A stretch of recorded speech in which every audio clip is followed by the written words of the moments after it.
Praise the Lord. கர்த்தருடைய நாமம் மகிமைப்படுவதாக. இதை பார்க்கிற உங்கள் யாவரும் கர்த்தர் ஆசீர்வதிப்பாராக. நம்ம வாழ்க்கையில ஒரு ஆசீர்வாதத்தை பார்க்கல அப்படின்னா அதுக்கு காரணம் யாரு அப்படின்னு நீங்க நினைச்சீங்க அப்படின்னா அதுக்கு காரணம் நாம தான். என்ன, நம்ம ஆசீர்வாதத்தை எப்படி நம்ம கெடுக்கலாம் அப்படின்னு நீங்க நினைக்கலாம். அதுதான் உண்மை.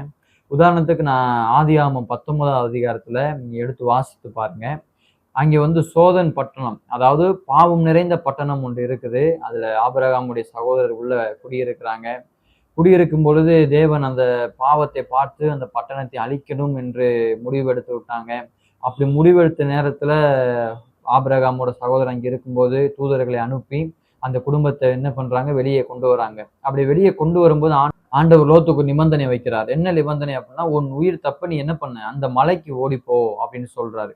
ஆனா போகும்போது என்ன படக்கூடாது, திரும்பி பார்க்கக்கூடாது. ஆனா அந்த லோத்து செய்த காரியம் என்ன அப்படின்னா, நான் அந்த மலைக்கு நான் போறதுக்கு முடியாது ஆண்டவரே, என்னை தீங்கு சூழ்ந்து கொள்ளும், நான் பக்கத்துல இருக்கிற ஒரு பட்டணத்துக்கு இல்ல இந்த கிராமத்துக்கு போறேன் அப்படின்னு சொல்றாங்க. அப்படியா, சரி, நீ என்ன பண்ண, அப்ப அந்த பட்டணத்துக்கே ஓடிப்போ, உன் உயிர் தப்பு, நீ என்ன பண்ண, ஓடிப்போ அப்படின்னு சொல்றப்ப குடும்பத்தோட ஓடி போயிட்டு இருக்கிறாங்க.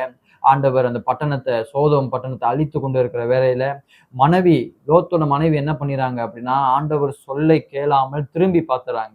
திரும்பி பார்த்து அந்த நொடியை என்ன பண்ணிடுறாங்க, உப்பு தூணாய் மாறிறாங்க.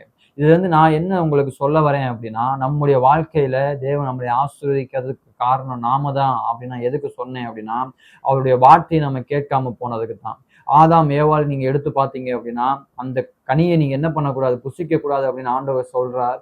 ஆனா அந்த கனியை புசித்து தேவனுடைய சொல்லுக்கு கீழ்ப்படியாமல் சாபத்தை வாங்கி கொண்டார்கள். நீ உழைத்து என்ன பண்ணணும், சாப்பிட வேணும். ஏவாளுக்கு நீ என்ன பண்ண, உன் கற்பத்தின் வழியை நீ என்ன பண்ணுவ, பிறக்கும்போது அதை நீ அனுபவிப்ப அப்படின்னு சொல்லி சாபத்தை வாங்கிக்கிட்டாங்க.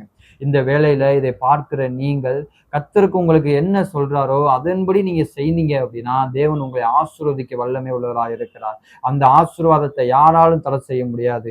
தேவன் சொல்லுவதை நீங்கள் கேட்டு அதன்படி நடப்பீர்களானால் உங்களுக்கு ஒரு பரிபூரண ஆசீர்வாதம், ஒரு பரிபூரண மேன்மையை கர்த்தர் வைத்திருக்கிறார். ஆபிரகாமோட வாழ்க்கையில நீங்க பாத்தீங்க அப்படின்னா தேவன் கர்த்தர் சொன்னதை அனைத்தையும் கேட்டார். விசுவாசத்தின் வல்லவனானான் என்று வாசிக்கிறோம். கர்த்தர் சொல்ல சொல்ல ஆபிரகாம் செஞ்சுக்கிட்டே இருந்தார். ஆனா இன்னைக்கு ஆபிரகாமை நம்ம ஒரு விசுவாசத்தின் தகப்பன் என்றும் அவர் ஜாதியை இன்னும் நம்ம போற்றி என்ன பண்ணிக்கிட்டு இருக்கிறோம், சொல்லிக்கிட்டே இருக்கிறோம். அதுக்கு என்ன காரணம், கர்த்தர் ஆபிரகாமோடு சொன்ன அந்த வார்த்தைக்கு ஆபிரகாம் கீழ்ப்படிந்ததுதான் காரணம். இந்த வேளையில இதை பார்க்கிற நீங்கள் உங்க வாழ்க்கையில ஒரு ஆசீர்வாதத்தை நான் பார்க்க முடியல அப்படின்னு நீங்க நினைத்து கவலைப்பட்டு கொண்டிருப்பீர்கள். ஆனால் கர்த்தருடைய வார்த்தைக்கு நீங்கள் கீழ்ப்படிங்க. கர்த்தர் உங்களை ஆசீர்வதிக்க வல்லமை உள்ளவராக இருக்கிறார். அவரே நம்மை மேன்மைப்படுத்த முடியும். அவரால் நமக்கு பெரிய ஒரு ஆசீர்வாதத்தையும் தர முடியும். அதற்கு நாம் என்ன செய்யணும், அவருடைய வார்த்தைக்கு கீழ்ப்படுகிறதுக்கு நம்ம இருதயத்தை ஒப்பு கொடுக்கணும். நம்ம குடும்பத்தார் அனைவரும் அவர் வார்த்தைக்கு கீழ்ப்படிய வேண்டும். அப்படி கீழ்ப்படிந்தீர்களானால் தேவன் உங்களையும் உங்கள் குடும்பத்தையும் உங்கள் பிள்ளைகளையும் ஆசீர்வதித்து அவர் மேன்மைப்படுத்துவதற்கு வல்லமை உள்ளவராக இருக்கிறார். இந்த காரியத்தை நீங்க நினைவில் கொள்ளுங்க.